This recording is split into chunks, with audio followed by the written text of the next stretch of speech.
तर आपल्याला क्रिकेटसाठी नवीन ग्राउंड तयार करत होतो. मग आपल्या ऋषी भाऊंनी JCB वाल्यांना डायरेक्ट समजून सांगितलं कसं ग्राउंड तयार करायचं आणि कसं नाही. आणि त्या JCB वाल्यांनी ग्राउंडची हालत आहे ना पहिल्यापेक्षा डेंजर करून टाकली. आणि नंतर आहे ना महत्त्वाचं काम होतं ते म्हणजे स्पीच तयार करणं.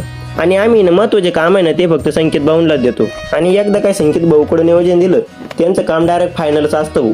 आणि ते ना स्पीच निबार करायला डायरेक्ट ट्रॅक्टरच घेऊन आले भाऊ. म्हणलं डेंजर डोकं आहे भाऊ तुमचं, तुमच्या डोक्या पुढे आहे ना आईन्स्टाईन पण फेल. नंतर आपल्या ऋषी भाऊंनी ना स्पीच चेक केलं. ते म्हणे स्पीच एकदम आहे ना ओके झालंय. म्हणलं ठीक आहे म्हणलं आता. आणि मग नंतर महत्त्वाचं काम होते म्हणजे बाउंड्री तयार करणं. बाउंड्री काय आपण अशी तशी नव्हती तयार केली, डायरेक्ट दगडांची बाउंड्री तयार केली ती भाऊ. आणि आपण जी प्लेअर ऑप्शन मध्ये ना विकत घेतले होते ना आपण त्यांना डायरेक्ट कामाला लावून टाकलं इथं. आणि नंतर महत्त्वाचं काम होते म्हणजे टीम तयार करणं. आपले प्लेअर आहे एकदम प्रोफेशनल प्लेअर आहे. मग त्याच्यामुळे ना बिना वादावाद करताय ना प्लेअर वगैरे वाटून घेतली. आणि प्लेअर वगैरे वाटून झाल्यावर टॉर्च उडवला. टॉर्च उडवल्यावर जी टीम हारणार होती ना त्या टीमला आहे ना बाउंड्री तयार करायची होती. आणि माझं नशीब एवढं दळग आहे ना जी टीम टॉर्च हारली ना मी त्याच टीम कडून गेलो. मग काय मी तर काही बाउंड्री वगैरे केली नाही पण यांनाच कामाला